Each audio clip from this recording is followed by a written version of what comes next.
Olá, assombrados, eu sou a Ana Paula e vou contar um relato para vocês neste tipo ao vivo de hoje.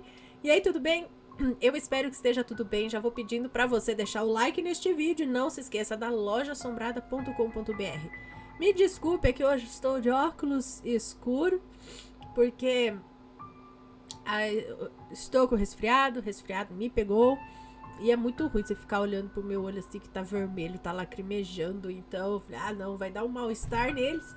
Pelo menos a voz a gente dá uma controlada, né? Alguns espirros aqui, a bujadinha, né? O nariz meio entupido dali, mas vamos escutando as histórias. A história, no caso, né?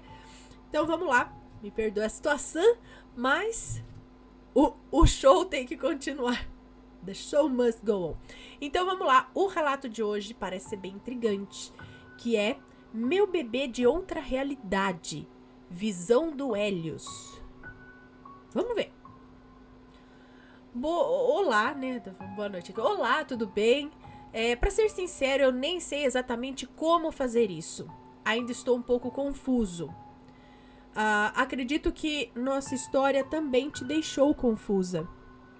Não sei se esse tipo de coisa é algo normal aqui, mas te envio esse relato como uma atualização / minha visão do relato que a minha companheira contou aqui algum tempo atrás. Peraí, de qual que é meu? Meu nome é fulano, mas uma amiga da minha namorada me disse que a descrição aqui é 100%. A mesma que indicou o canal. Então acredito que vou continuar sendo chamado de Hélios, assim como minha namorada sugeriu. Moro no interior do Rio Grande do Norte e tenho 30 anos. O relato dela foi chamado de Meu Bebê de Outra Realidade. É que tivemos uns relatos parecidos ou não? Ou esse é o do que ela engravidou? Teve várias, durante anos, várias gravidezes, assim. Ela acompanhava a vida da criança por um ano inteiro, em outra realidade. É muito interessante, depois eu coloco aqui. Eu vou deixar nos cards, tá, gente? Meu Bebê de Outra Realidade. Vou deixar aqui nos cards para quem não viu. Veja, é um relato bem interessante. E agora, então, é a visão do Hélios, que é o namorado dela, é isso? Tá, pra começar, pretendo contar por que eu estou escrevendo aqui. Por acaso, eu achei muito bonitas as palavras da minha namorada sobre mim e sobre a nossa história. Não achei que ela iria ter coragem de contar, mas do jeito que ela estava em busca de ajuda foi bem justificado. Pensei em escrever do meu e-mail pessoal, mas aí minha namorada disse pra eu escrever daqui pra provar veracidade e pra nenhum engraçadinho tentar se passar por nós. Então vamos pra minha visão de tudo. Eu estava, um belo dia, já preparado para dormir, então meu telefone toca. Um dos meus amigos chamando para ir pro bar. Ele fez a propaganda para me convencer. Vamos, Hélios! Vai ter muita mulher bonita! Chamei umas amigas, vamos! Eu me arrumei e fui, mas não por causa disso. Não sou homem desse tipo de coisa, mas eu estava solteiro, então não vi mal algum em sair para azarar um pouco. Quando cheguei lá, vi aquela mulher. Meu Deus, ela está perfeita, ou ela estava perfeita. Pelo jeito, ela já tinha ouvido falar de mim, mas eu nunca tinha visto assim ela na minha vida. Mas sim, ela me pareceu familiar. Era estranho a gente nunca ter se cruzado, pois tínhamos amigos e gostos em comum. Ela é um pouco estranhinha, mas muito bonita, é claro. Passei a noite toda tentando, mas ela não deu uma brecha sequer. Ela parecia não ter gostado de mim. Achei que ela tivesse até ofendida. Então comentei com um amigo nosso, o mesmo que me chamou pro bar, que eu tinha apaixonado naquela moça e não ia desistir tão facilmente. Meu amigo logo advertiu que ia ser complicado, pois ela era alguém muito fria e difícil de conquistar. Cocei a cabeça em tom de desconforto, mas pedi o número de celular dela, nem que fosse para pedir desculpas por ter dado em cima dela na festa. No outro dia, falei com ela no primeiro instante que fiquei desocupado. Ela parecia tão gentil e, segundo ela, não tinha se dado conta que eu estava dando em cima dela. Então continuei puxando papo. Descobri que, além dela ser muito linda, jovem e cheia de vida, também é uma mulher madura e cheia de planos a curto e longo prazo. Pode ter certeza que eu realmente me apaixonei. Por mais engraçado que seja, não sou de me apaixonar assim de primeira, mas ela parecia que era meu Lego. Para ficar melhor a sua leitura, podemos chamá-la de Perséfone, fazendo alusão à deusa grega das flores. Hélios, Perséfone. A história de como viramos amigos coloridos ou algo do tipo está bem explicada no relato que ela contou. Mas notei alguns dos comentários que diziam que precisávamos ter primeiramente um relacionamento. Gente, eu pedi para namorar com ela. Segundo ela não explicou isso, pois a história já estava extensa e ela ficou com receio de não ser lida por conta do tamanho. Mas no meio de toda a confusão, a gente começou a namorar sim. Graças a Deus, não estamos em água morna. Voltando à minha história, eu tinha chegado de um dia muito cansado do trabalho. Eu tinha chegado um dia lá muito cansado do trabalho. Simplesmente cheguei, tomei um banho e fui dormir. Eu tava com um sono muito profundo, mas ouvi o meu celular tocar. A Perséfone estava no celular chorando muito e mal dava para entender o que ela dizia. Fui às pressas para casa dela e levei ela para o médico. Ela chorava e falava de um bebê. E eu estava muito confuso, né? Pois ela não tinha bebê. Então, esse foi o dia que ela me contou sobre o tal sonho. Expliquei para ela que sonhos são apenas sonhos e que não colocasse aquilo na cabeça, pois parecia um pouco improvável, já que ela era muito nova, cheia de planos. As coisas deveriam ir com mais calma, né? Pra ser sincero, eu estava me sentindo assustado. Cadê? Deixa eu só ver aqui se tá tudo certo, gente. Ok. Eu estava me sentindo assustado. Por mais que eu estivesse, assim, muito assustado, eu também me sentia preocupado. Então, a levei para dormir na minha casa, pois assim eu poderia ficar de olho caso ela chorasse outra vez, né? Caso ela chorasse outra vez. Deitei ela no meu peito e peguei no sono pesado outra vez. Então acordo mais uma vez com um aperto no peito, como se algo estivesse faltando de fato. Um sentimento de estar incompleto. Ele fica dando sinal. Eu tenho medo de travar isso aqui, começar, sabe? Ficar ruim, travando. Continuando. A Perséfone, de um pulo. A Perséfone deu um pulo, né? Daqueles assustados, um pouco ofegante, e chorou um pouco novamente. Acredito que eu não chorei com vergonha, mas eu senti muita vontade de chorar também. Eu a abracei, confortando-a, e naquele momento eu senti que aquilo não era apenas um delírio. Mas não dava para eu ter certeza, né? Mantinha ela na minha casa sempre que possível, pois eu queria estar de olho nela constantemente. Não sei porquê, mas sentia que tinha que protegê-la com todo o meu ser. Em 30 anos de vida, eu nunca senti isso por absolutamente ninguém.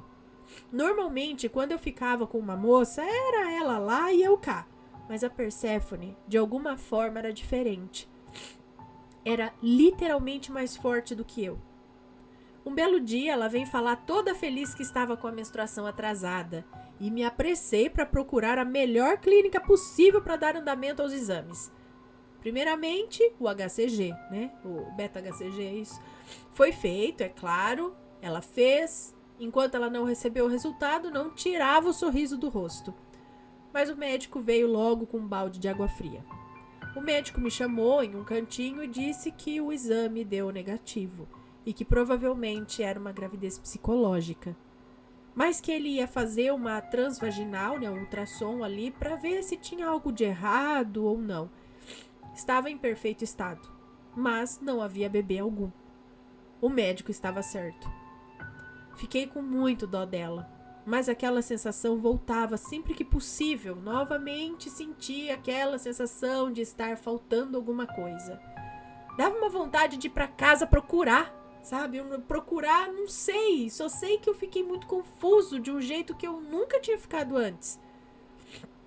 Aquela situação de gravidez psicológica tinha me baqueado de uma forma muito intensa.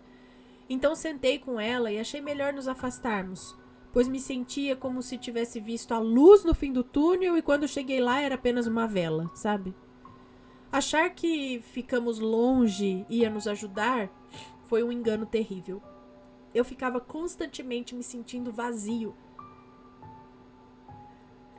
Sim, perdão. Eu ficava constantemente me sentindo vazio, sentindo algo faltando. Eu pedia forças a Deus todos os dias. E ao mesmo tempo que eu sentia essa tal sensação, também sentia a falta da Perséfone. Foi uma das épocas mais terríveis da minha vida. Mas também sentia medo de piorar a situação dela, pois na minha cabeça ela estava com algum tipo de vontade muito grande de ter um filho comigo, que acabava sonhando com isso, e por eu amar muito ela, eu acabava indo na pilha também. Um belo dia, eu precisei voltar mais tarde do trabalho. Cheguei em casa de madrugada, o cansaço físico e mental eram enormes. Dessa vez, eu só fiz deitar e dormir. Nem banho tomei. O sono foi quase que instantâneo. Então, acordei em uma cama de casal em um quarto simples e escutei risadas do lado de fora. Fui andando em direção àquele som, olhei por uma janela um pouco embaçada e vi os dois lá brincando em um balanço. Eu fiquei em choque. Não estava acreditando que eu também podia ver. Eu fui correndo até eles e perguntei a ela se era aquele o mesmo bebê dos sonhos. Eu, impressionado, né? E achei que estava ficando até louco. Acordei num pulo da cama e senti um aperto grande no peito. Senti vontade de poder tocar aquele bebê. Liguei para Perséfone para saber se ela também tinha visto ou era coisa da minha cabeça. Ela realmente tinha visto o mesmo que eu. Nessa noite eu fui até a casa dela e permaneci lá. Nesse meio tempo pedi ela em namoro. Ela achou até estranho aquela situação toda e eu pedindo para namorar. Mas o certo é o certo, né? Assim como a Perséfone conta no relato dela, passamos por maus bocados em relação aos tais sonhos. Infelizmente ela ficou pior do que eu, parando de trabalhar, parando de viver para poder estar dentro do tal sonho. Já faz um tempo que estamos buscando ajuda. Eu não queria me livrar daquele sonho. Eu realmente me apeguei ao moleque. E ficar longe, naquele momento, era um belo desafio. A minha namorada e a amiga dela, que indicou o canal, rodaram por muitos lugares procurando ajuda.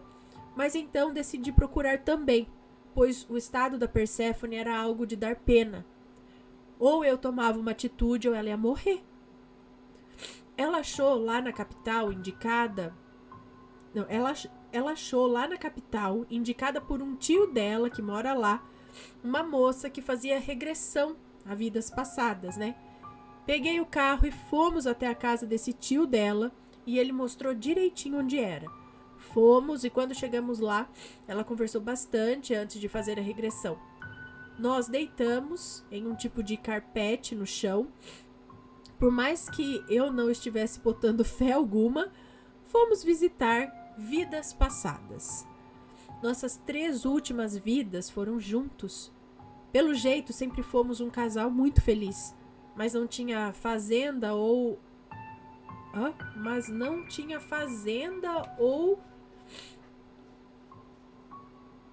além naquelas regressões...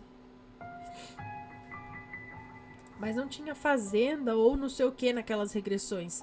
Pelo menos nossa conexão tão forte foi explicada, né?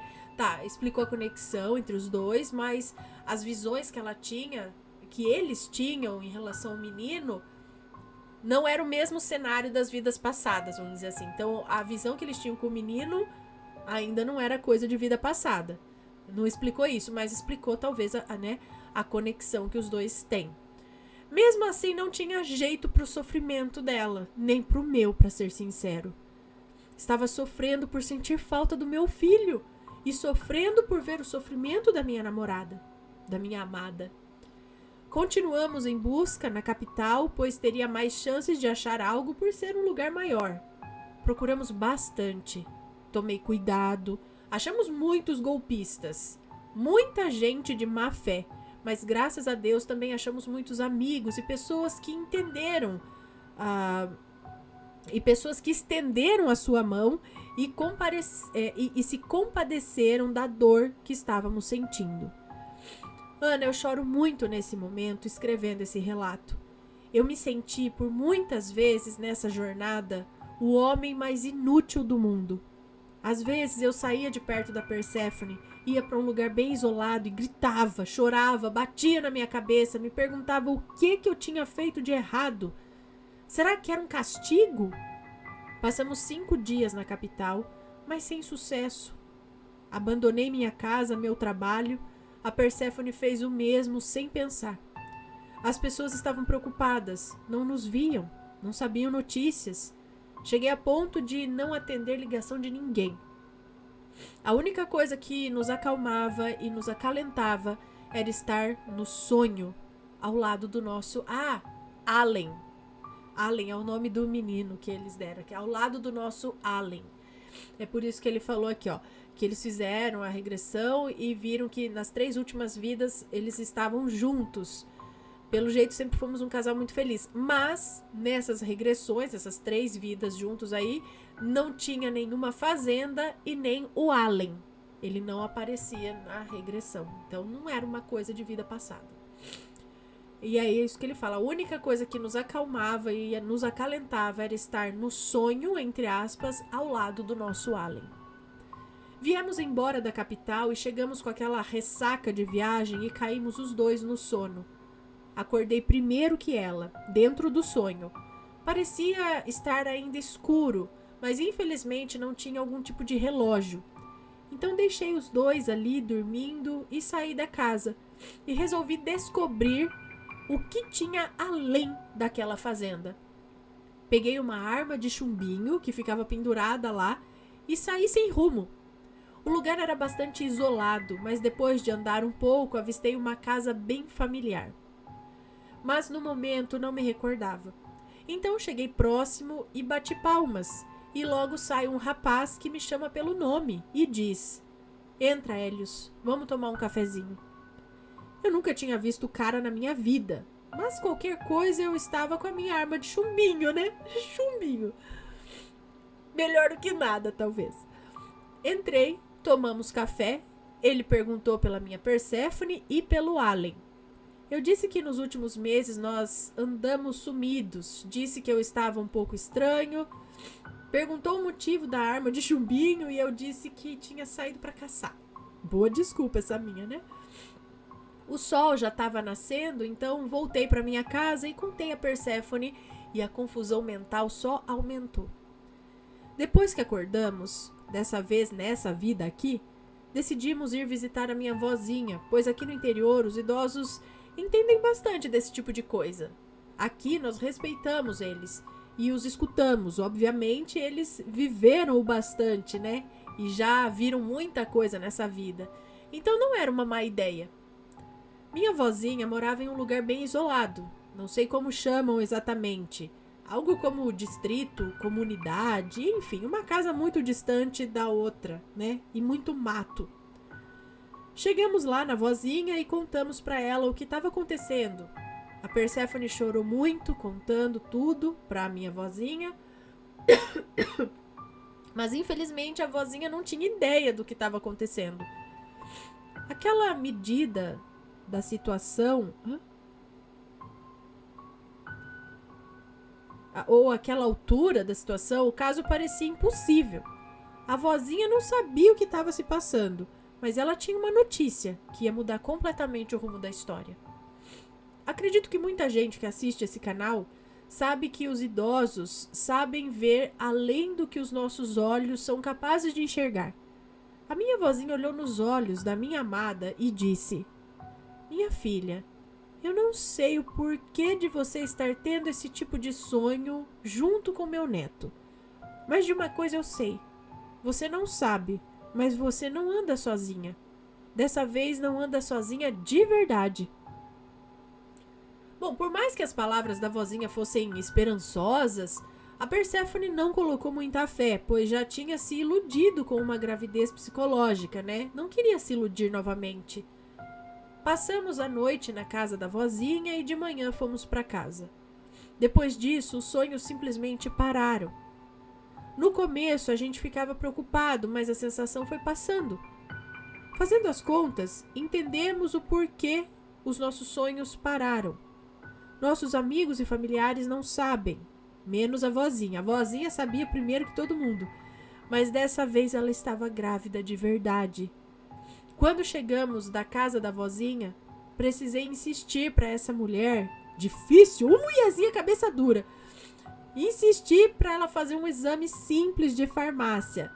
Ela argumentou que não estava sentindo nada, que estava tudo normal. Argumentei que nenhuma gravidez é igual a outra. Já ouvi mulheres dizerem que não sentiram nada por algum tempo e que existe gravidez também que a mulher acontece de ter sangramentos e confundir com menstruação, né? E, enfim, chega até o final da gravidez sem saber que estava grávida. Acabei convencendo-a. Depois disso, fomos ao médico, mas está tudo bem e ela já se encontra com 5 semanas de gravidez. Portanto, só para contextualizar, quando ela escreveu para você, ela já estava grávida, mas a preocupação dela com os sonhos era tão grande que acabou passando despercebido. Vendi a minha casa para ter fundo de garantia para a gravidez e voltei para o trabalho. Fizeram 1000 exames na minha amada. Pelo jeito está tudo bem e o bebê está saudável. Até agora não sabemos o motivo dos sonhos, mas nesse momento o importante é cuidar dessa gravidez. Os sonhos não voltaram, mas não nos esquecemos de nada. Aquela sensação não nós não nos esquecemos de nada, mas aquela sensação de que está faltando alguma coisa não é tão forte quanto antes. Ana, por esse motivo que estou escrevendo aqui a minha visão do relato. Precisávamos que você e os seus inscritos vissem o porquê de sermos um casal com amor de outras vidas. Te garanto que eu a amei em vidas passadas, amo nessa vida e pretendo amar em outras vidas que virão. Muito obrigado por ler a nossa história e um grande abraço meu e da Perséfone. Muita saúde e paz para você e sua família, sucesso também, pois você merece. Prometemos não abandonar mais o canal. Agora que conhecemos, não perderemos mais nenhum relato. Um beijo para vocês, muito obrigada. Mas, gente, ai que bom, fico feliz e que dê tudo certo. Assim, a gente já viu histórias de pessoa ver uma criança por perto e aí de repente, né? Aí não vê mais, aí vai saber tá grávida, aí a gente fala, era o espírito que já tava por ali, mas aqui, assim, né? Ou sonha uma vez, outra vez com uma criança, depois não sonha mais. Ou vê numa vida passada, né? Como eles fizeram a regressão. Mas nesse caso dela, eu não sei se eu tava confundindo o relato. Eu falei, tem um outro relato que também trata de uma gravidez numa possível outra dimensão, né? Então talvez eu tenha confundido um pouco o relato, mas eu lembro sim dessa história aqui. Lembro, não com detalhes, mas da história que ela contou. É muito os dois juntos, parece que vivendo, dorme aqui e acorda lá, vive lá. Aí volta, acorda aqui e vive aqui. Aí depois continua a vida do lado de lá. E é muito constante, muito coerente, né? E os dois sonhando com a mesma criança e tendo esse sentimento. Será que ele veio da outra dimensão pra cá? O bebê, a criança? E o que seria isso? Olha, peço que comentem com amor e com respeito, ok? Então, se forem comentar, que seja sempre com respeito. E se alguém já passou por algo parecido, conta aqui pra gente. Pra você ver que você não está sozinho nas suas experiências, ok? Às vezes a gente acha, meu Deus, eu devo estar louca, isso só aconteceu comigo. A hora que você vai ver, isso já aconteceu com outras pessoas também. Então, compartilhe a sua história aqui conosco e comente se tiver algo aí a acrescentar, ok? Um beijo e a gente se vê no próximo relato. Fui! Tchau, tchau!